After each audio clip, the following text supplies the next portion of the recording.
सैलाबी पानी की वजह से मलिर नदी के रास्ते ज़ेरे आब आ गए। कय्यूमाबाद और डिफेंस से कोरंगी जाने वाली मलिर नदी की मरकजी शाहराहों को ट्रैफिक के लिए बंद कर दिया गया। बिलोच कॉलोनी से कोरंगी जाने वाले कॉजवे को पहले ही ट्रैफिक के लिए बंद किया जा चुका है। सैलाबी रेला आने की वजह से मलिर नदी को सड़कों के रास्ते अबूर करने वाले शहरी परेशानी से दो चार। शहर से कोरंगी जाने वाले, कोरंगी लांडी से शहर आने वाले शहरी शारे जाम सादिक फ्लाईओवर इस्तेमाल करें। ट्रैफिक पुलिस का ऐलानिया। एयरपोर्ट या मलिर से लांडी कोरंगी जाने वाले शहरी शाह फैसल कॉलोनी का रास्ता भी इस्तेमाल कर सकते हैं। जी बोलें, कैसे हुई ये एक्सीडेंट? आपको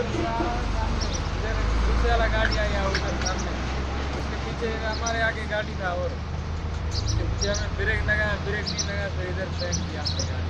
और बोला ऐसे नहीं, उसके पीछे लगेगा, सारे बंदे मर गए। इधर